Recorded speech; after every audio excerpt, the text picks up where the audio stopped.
Hello students, this is Dr. Hilkrishnan. Welcome to Module 4. Module 4 has two parts. Let's discuss them.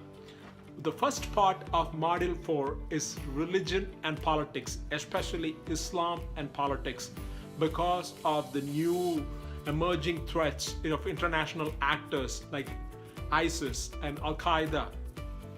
We are going to discuss Islam and its politics. So you will be focusing that as the part 1 of Module 4. And then part 2 of Module 4 will be focusing on a pivotal issue, energy and environment. Energy and environment, especially in environment, we'll be focusing on biodiversity. Okay, let's break it down, starting from the focus on Islam and politics. Islam and politics. What are the 5 pillars of Islam? Most people don't know the simple questions answer because they think about jihad and other negative terms associated with terrorism when they think of that. The 5 simple pillars of Islam are the prayer, right? And there is no God but God, and Muhammad is his messenger, announcing that. That is the first important step. So then the 5 times prayer. And the third is fasting. And the fourth one is if you are able to go to Hajj, which is pilgrimage from around the world. The Muslims take the pilgrimage to Mecca at least one time in their life if they could afford it. And the last one is alms, giving donations, money away, 3% to the poor. So please look at the videos I have put here along with reading the textbook on these chapters to understand the complexity of the issue, especially the National Geographic video of Inside Mecca and the Shia-Sunni divide and other issues. After you understand religion of Islam and politics, then you could move on to energy and environment. In energy and environment, I already mentioned for environment, I'm going to focus on the biodiversity because 2010 is the year United Nations announced as the year of biodiversity, because around the world, many of the species are in decline, faster decline. So to protect them for our welfare and as long as also for the welfare of the animals. So how could you remember it simply? Like I always like to give my students acronyms so that they could remember it simply. I picked this acronym created by my favorite biologist, Edward O. Wilson of Harvard. He created an acronym called HIPPO, H-I-P-P-O. Habitat destruction, I for invasion of species, H for habitat destruction, I for invasion of species, P for population overgrowth, P for pollution, O for overharvesting. Habitat destruction is the homes of many of these living species around the world is destroyed by us because of the population, especially in every last 40 years, the world population has doubled. We are currently at 7.4 billion people in the world.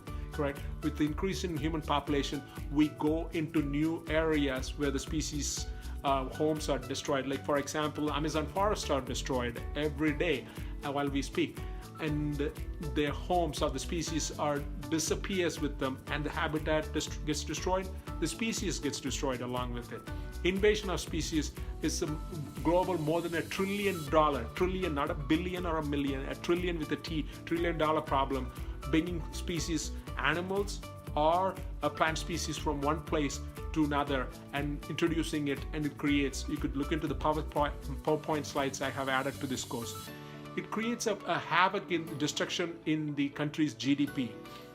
And so that invasion of species is a problem. Destruction of other species, native species, a new species introduced into it, this becomes a predator and this species of native gets destroyed. And P is the pollution we create as humans. For example, we are destroying the coral reefs around the world through our pollution of climate change one way. And so the coral reefs are the homes for small fishes. Like, have you seen the movie Finding Nemo, where the fish live in coral reefs? Most of the small fish, that's their habitat, and we destroy them through pollution, and we throw away plastics which the size of the state of Texas, imagine that, amount of plastics floating in Pacific Ocean. There are many blocks of that floating around, from umbrella handles to toothbrushes, and everything we throw out not getting destroyed. It floats in the ocean, and it creates a havoc on the species of the ocean, and it comes back to bite us because the species of fishes we consume and the plastics come back to us. Next one is population overgrowth.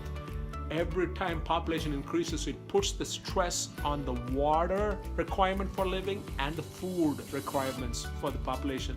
Already there are millions of people displaced around the world because of threatening food security and water security.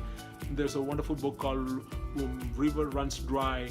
Around the world, the rivers are running lower because of climate change and other factors, and water is a scarcity in many parts of the world.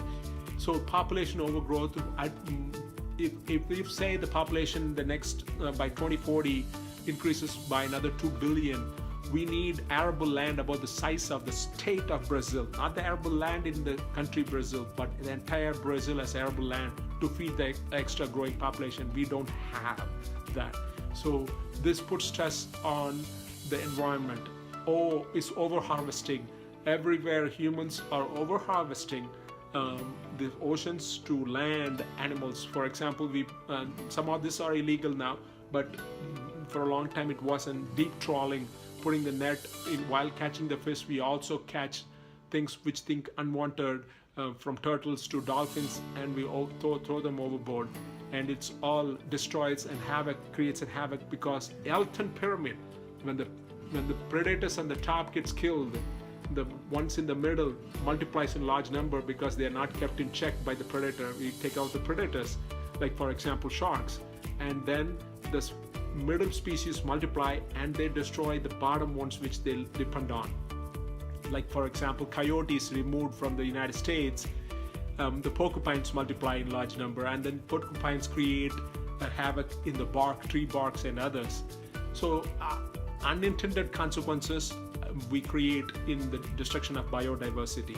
That is another important aspect. And alternative energies. What is alternative energies? Because of the global climate change, we are looking for alternative fuels which are not fossil fuels. For example, fossil fuels will be coal, oil, natural gas. In that order, they are the worst to bad, very bad and bad. So we wanted to create alternative fuels, and many countries are doing most of their percentage of their energy coming from alternative fuels. For example, Germany trying to increase their production of energy in solar power, and then some of the Nordic countries through wind power, and France, most of its energy dependence come from nuclear fuel. Here's the things, nuclear fuel has a problem, which is storing the spent fuel after producing energy. It doesn't create global climate change because it doesn't emit CO2. However, storing the fuel is a problem in itself.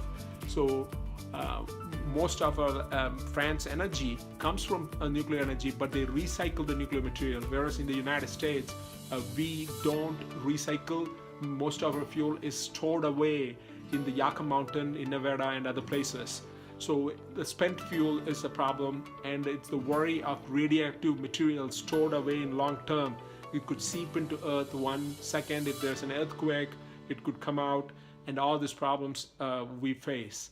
So I would like you to read further in this chapters allotted for your mandatory reading, and have fun discussing these ideas. I'm looking forward to it. Thank you very much.